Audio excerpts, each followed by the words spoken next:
Barb with Inspire Me 360, and I want to talk about the energy of fear and how this fearfulness, this lower vibration that planet Earth has been in for thousands of years, and this element of consciousness truly and deeply affects what we see in the outer manifestations of our physical reality, and how deeply important it is in terms of each individual's healing journey to recognize their relationship with fear. And again, this is not an easy journey. I am not saying that by any means this is a quick fix. There's no McDonald's drive-through solution when it comes to your own healing, the healing of others. And that's why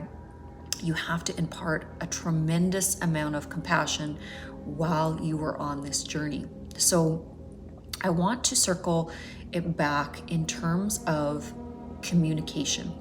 So of course I manage many teams, I deal with a lot of people, and I'm always trying to reconcile and figure out how to make, or how to help assist. I don't want to ever make anybody do anything, but how to assist individuals in working together and seeing the light and the value of each other without feeling jealous or worried or frustrated that they might not have the same level of inclusion or valuableness to the team. I think it's incredibly important that each and every individual, in terms of a family or a team or whatever kind of dynamic of a collective, that each individual feels highly important and highly valued. And it is the responsibility for the entire team to reflect that value back to all others. And part of this is getting out of this energy of fearful communication. So a lot of times we will create or layer assumptions onto our current reality based on how we have experienced our past. And because a lot of, especially in North American culture, a lot of broken homes, a lot of divorces, a lot of things that were kind of chaotic happened in terms of the upbringing of a lot of individuals. There can be this feeling of unsettledness, or this entrenched kind of post-traumatic stress that is layered onto relationships. And there's multiple different reasons. It can be from childhood, it can be from failed relationships, it can be from toxic friendships. There's many reasons why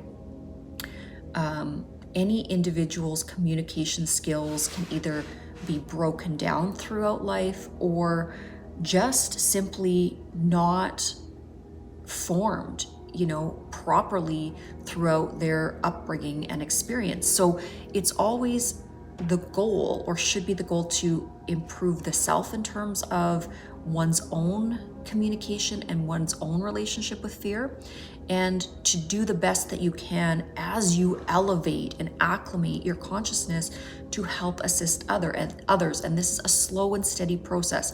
You have to have a tremendous amount of understanding and compassion, but that is the role that we're here to play. We're not here to have some dominant hierarchy over others. We're here to empower others through kindness, through slow and steady, compassionate guidance. And this should be the epitome of how we show up for others in life. Now, that doesn't mean we don't set boundaries. It just means that we're slowing down the process, okay? In terms of our evolution, in terms of, going through the Industrial Revolution and the technological revolutions that we've had, it's brought about this really unique, segment of our existence here on planet Earth, that we are the stage where we're the hunter-gatherers or the farmers or, the peasants under monarchies. We have entered this, what the Industrial Revolution essentially did, and, the technological revolutions where we have all of this incredible technology, is that we can now focus our consciousness not so much on survival, but on really elevating the state of the human species. And this is the transitional period that we are now in. But it is a transitional period, and we're cycling out a lot of those old dominant Darwinian energies where it really was eat or be eaten, okay? But with all of the advancements, we are moving into a stage in our cycles where we can start to, we're fed, we're full, we have everything we need. Now we can stop focusing so much on the self, and we can start to look outward in this beautiful illuminated vision and start to help our neighbors, start to take up that cross essentially and do our part, because we have the time and we have that space to be able to elevate the things around us. But part of this is having the courage to look at the shadows, to have the courage to look into the dominant fear mechanism that has been so prevalent on Earth, so prevalent in terms of the evolution of all species, but specifically humans, and really dissect it and maneuver it out of how we operate. And that means that we have to augment or improve our communication styles with each other. This also means an opening of heart-based or heart-centered communication. What does that mean? That means that we have to share our emotions, our true emotions, when we are communicating. And this can be extremely hard. This is mostly difficult from a masculine perspective, okay? But it's not that a masculine cannot operate from a heart space and communicate effectively. It's, there are a lot of female individuals or, human beings that are in their feminine aspects or, presenting as a feminine female that also have a lot of difficulty because they're in their masculine energy. They're operating from this predominantly masculine vibration. This is because, again, to equalize the energies here on Earth, women had to rise up to a certain level of emasculating ourselves to become dominant enough in the workplace, in the collective operations of Earth, to be able to then, again, swing the pendulum into this more balanced state. Because previous to this, the male energy, the male polarity dominated everything pretty much, okay? And so now we are moving along that spectrum where that feminine polarity is gaining a bit more balanced control over the operations of how the human species exists on planet Earth, but we're not there yet, okay? There's a lot of work to do in many countries around the world and still, all over planet Earth in terms of equalizing. But back to this fear. The fear is very real, and it hasn't been passed down genetically, and it hasn't been absorbed into us from nowhere. We have to look at historical things that have happened. We have to look at the abuses that have happened. We have to look at things like,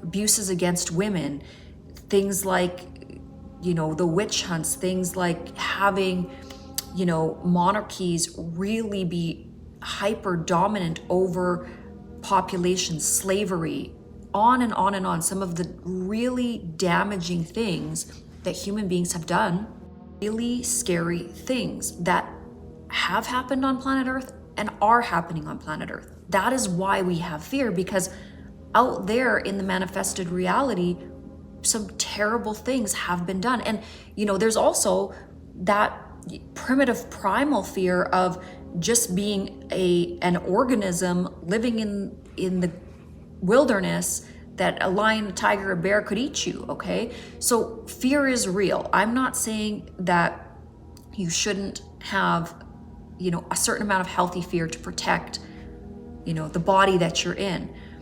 But what I'm saying is that for us to make this transition in consciousness as human beings, we have to start to rise up in our thinking. So those lower centers of very primitive primal thinking, those mechanisms in the brain, elevating our thinking thought patterns, which will affect our actions, into the heart space. So this unconditional, loving, compassionate, gentle energy, starting to utilize it in our communications. This prevents us from making assumptions. When we are making incorrect assumptions based on fear or based in fear, we take drastic actions that stem from lower vibrational thought forms, which are an attack mode. That this is how we basically show up, and we're attacking everything, or we're in that what if energy, that worrying energy, where again we pick up that lower vibrational way of thinking, where we feel like the world is against us. And when we have these kind of ideas, what starts to out manifest is that we actually see the world starting to attack us. Because remember, our thoughts are a projection that is sending out a frequency into the quantum field, which is then mirrored back to us through the three-dimensional reality. So it is so crucial that we do the inner work.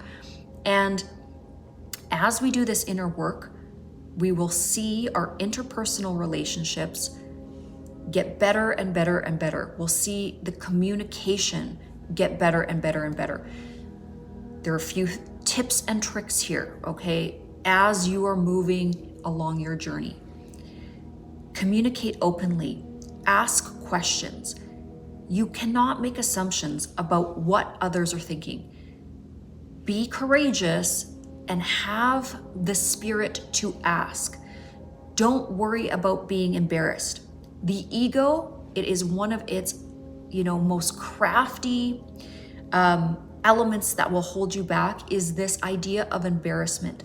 This, I'm not good enough. Others will not think I'm good enough. Or if I do this, I'm going to be judged. That's the ego. You have to set that aside, and you have to be courageous and move through that fear. Okay, so the second thing that is incredibly important is mindfulness and meditation. So taking time to slow down, to go within, and to pray. Now, prayer is something that is also confusing to a lot of people. They associate it with a lot of dogma and infrastructure and things that feel oppressive. This is not the type of prayer I'm talking about. I'm talking about simply sitting with spirit, with divine energy, and being open with how you feel, being open with your emotions, being open about what you need to have healed, and with gratitude, giving thanks for what has already been given, and then extending that asking or that reverence or that gratitude out beyond the self, okay? Because again, that's part of heart-centered thinking, is seeing yourself in all others, having this desire to love and send that love to all others. And it is a quiet, diligent, unconditional loving energy that can only be emanated from the heart, from rising up into the heart. And part of being honest is having the courage to say, I don't have all the answers, when we try to play God, when we try to put ourselves at the center of the universe and pretend that we have it all together, this is when the universe is going to mirror back to us lessons, okay? We have to fall into faithfulness and trust and the understanding that we have work to do. The work is never done. Each and every day, we are going to have things that we have to move through. And thank goodness we do, because that is eternity. That is the eternal cycle, okay? There's always improvements to be made. So then back to this fear energy and how it can really destroy your life. If you are projecting fear back to others in your world, you're going to become an unbalanced individual, and it's going to show up in a multitude of ways. It's going to show up in the way that you deal with others, in anger, in anxiety, in hysterical energy, in mental illness, okay? In the body, because again, everything is energy. The body is a vehicle of energy. It is a manifestation of three-dimensional matter, but it still holds energy. And if you are processing through a lot of negative vibrational energy, it's also going to show up in your body system, okay? And that can manifest as illness, mental illness, disease, addictions, all of these different things. And I'm not saying those things are bad, okay?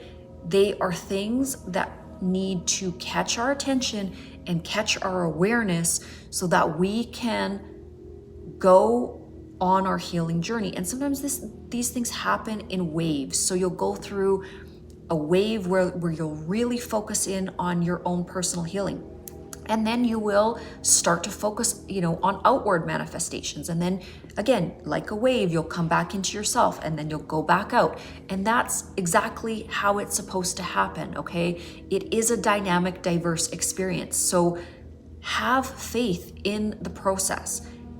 The unquestionable reality that everything is created in love and light. This is something that needs to be the underpinning of what you see in your internal world, okay? Without this anchor and without this belief, you're merely blowing in the wind. You are a ship with no destination. So you need to understand what your map is, okay? What your guide is. And having something that tethers you to spirit will give you a foundation to be able to sail along smoothly in your life, okay? And it doesn't matter what basis that is for you, what religion that is for you. Spirit is spirit, okay? Creation is creation. We're all here on one earth. We all look up at the same stars. We all look at the galaxies and the expansiveness of space. We're all seeing the same thing. There can only be one creator of this. Now, even if there is a pantheon of levels of creative beings under this, expanse of the universe, it doesn't matter fundamentally, again, what you think, other than this internal knowing that creation has your back, that you are loved, that you are worthy, that yes, you are a work in progress, but we are all a work in progress. So allowing yourself through this knowledge to move away from fear and rise up into the center of your heart and start to communicate this way. Start to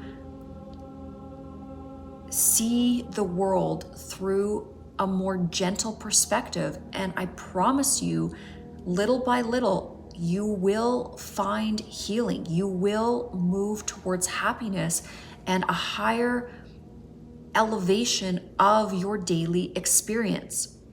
Pull yourself away from the world. When you go into this kind of depressive state or this cocoon-like state, it's okay to do that to go into that hermit mode when you need to for healing. I'm not saying that there isn't a time and a place for that, but interaction and being in the reflection of love is so important for human beings. Not just to be on this robotic treadmill of work, work, work. You need to feel love from others. You need to commune with others, okay? Because that is also the expression of the divine. When you see that love and that light reflected back to you through relationships, that is the confirmation that love exists, that experience, okay? And so yes, you also have to engage in that experience, and you have to show up in a gentle, loving, compassionate way, but it's going to be reflected back to you. So getting out there, interacting with others, doing things with your body, utilizing your body, moving around, okay? Devices are great.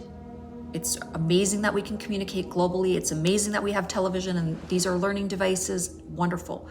But don't forget that you have a body that you need to utilize, that part of how this body was designed was it needs to move. It needs to be doing tasks.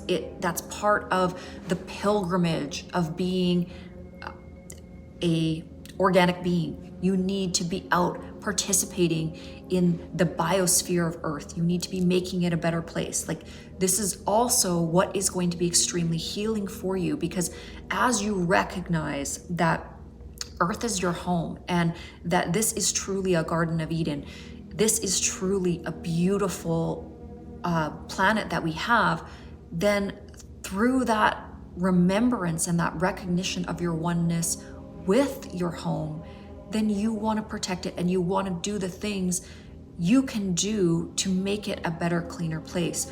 We're getting to this tipping point here in terms of a planetary system where we need to clean up some of the messes that we have made. And this is heavy on the collective consciousness. And it's something that we have now tasked the younger generations with.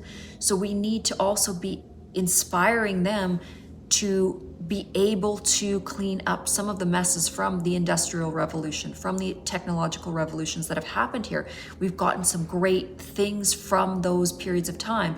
But now, again, as a species, we need to cycle it back around and start to clean up and essentially clean up our room, right? We're getting to that stage where our consciousness is elevating. We're no longer in that survival mode, and we need to acclimate our minds towards really protecting Earth. And this will make you happy. This will make you feel empowered and full of purpose. Because again, in terms of raising your conscious vibration, purposefulness is so key. When we feel that we are here for a reason, when we know that it is divinely guided, there is an energy that cycles through us due to that knowledge, due to that oneness with spirit. And I will say this as well. It is the masses that are here to help save planet Earth, if you want to put it that way. It is everybody that has this divine tasking. It's not one superhuman that is going to come here and fix everything. It is many beautiful humans that, through the joining of the collective consciousness, the raising of the collective consciousness, that we will heal ourselves, we will heal others, we will heal mental illness, we will heal the planet. And that's essentially, again, the most beautiful journey I could ever think of in terms of an incarnation. So hopefully this was a little bit of inspiration for you this morning, some food for thought, and wishing you a beautiful Friday, and of course some beautiful energy into your weekend. And I will likely see you in a couple more videos. Planning on going out to the ranch this weekend, and always super inspired when I'm out there in the beautiful Rocky Mountains.